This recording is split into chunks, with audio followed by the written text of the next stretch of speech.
नमस्कार। ज्योतिष परामर्श केंद्र जागेश्वर धाम के YouTube चैनल पर आपका स्वागत है। मैं हूं ज्योतिषी भुवन चंद्र पांडे।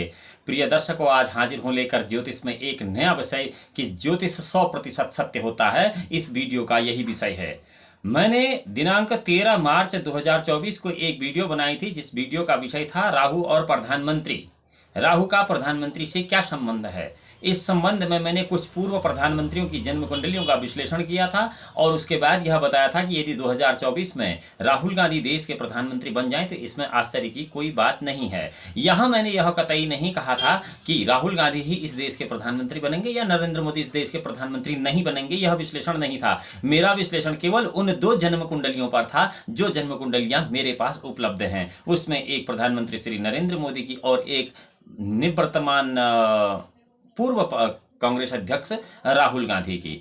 उस जन्म कुंडली के विश्लेषण पर मैंने यह वीडियो बनाया था कि वर्ष 2024 में यदि राहुल गांधी भारत के प्रधानमंत्री बन जाते हैं तो इसमें आश्चर्य की कोई बात नहीं है। आप उस वीडियो को मेरी इस YouTube चैनल पर देख सकते हैं। इससे पहले कि मैं इस विषय पर पूरा विश्लेषण करूं, और आप इस चैनल पर अगर नए हैं और ज्योतिष संबंधित जिज्ञासा का आपको बहुत जल्दी समाधान चाहिए और ज्योतिष की जिज्ञासा है, तो आप मेरे YouTube चैनल को अर्थात ज्योतिष परामर्श केंद्र जागेश्वर धाम के इस YouTube चैनल को लाइक करें, सब्सक्राइब करें। बेल आइकन का बटन केवल इसलिए दबाएं कि सोशल मीडिया प्लेटफॉर्म पर सबसे पहले आपको यह जानकारी उपलब्ध हो सके। चलिए चलते हैं। हमने पिछले वीडियो में क्या कहा था कि राहु का प्रधानमंत्री से क्या संबंध है। इस संबंध में हमने एक वीडियो बनाया था कि वर्ष 2024 में राहुल गांधी देश के प्रधानमंत्री बन जाए तो आश्चर्य की बात नहीं है।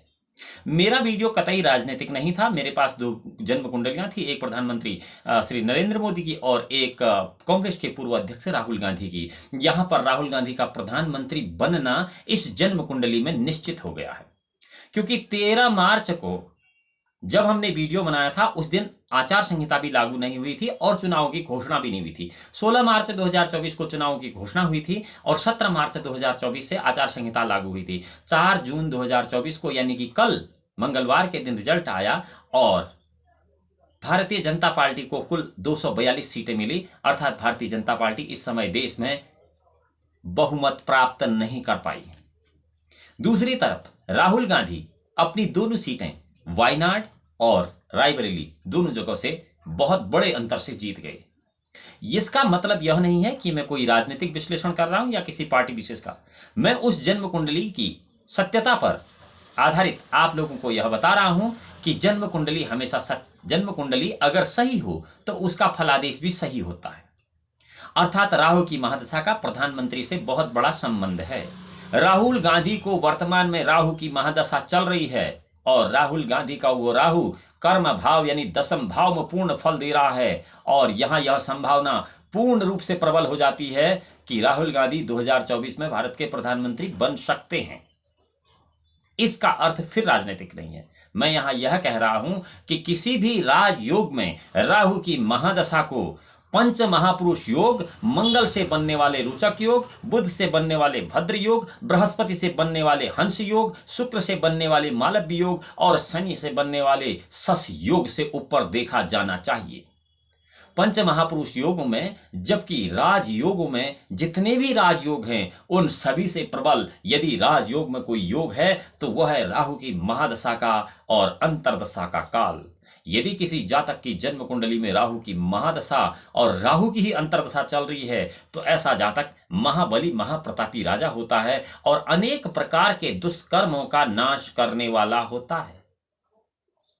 मैं यहां केवल आपको यह बता रहा हूं कि राहु की महादशा उच्च राजनीतिक पद प्रतिष्ठा प्राप्त करने के लिए बहुत आवश्यक होती है, बशर्ते यह नहीं कि प्रत्येक व्यक्ति तो राहु की महादशा तो कई सारे लोगों को है, उसमें कई सारी और चीजें देखनी होती हैं। राहु के साथ साथ अन्य ग्रहों की स्थिति को भी देखना होता है और अन्य ग्रहों की स्थिति के साथ साथ राजयोग का प्रबल होना भी उसमें आवश्यक होता है।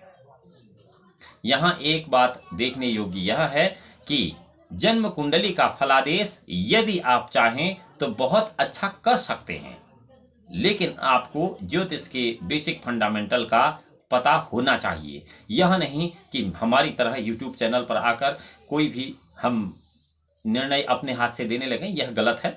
लेकिन ज्योतिषी नियम के अनुसार मैंने पहले भी कहा था, देव दानव गंधर्व यक्ष राक्षस किन्नरा पीड़यन्ते ग्रह पीड़ा किंग पुनर्भिमानवा। देवता दानव यक्ष गंधर्व राक्षस किन्नर सभी को ग्रहों की पीड़ा ने खत्म किया। मनुष्य की यहाँ कोई गिनती नहीं है। मैं पुनः यह बात कह रहा हूं कि राहु की महादशा का प्रधानमंत्री से बहुत बड़ा संबंध है और प्रधानमंत्री नरेंद्र मोदी को इस समय राहु की महादशा, अंतरदशा, प्रत्यंतर दशा, सूक्ष्म अंतरदशा और प्राण दशा में से एक भी दशा नहीं चल रही है।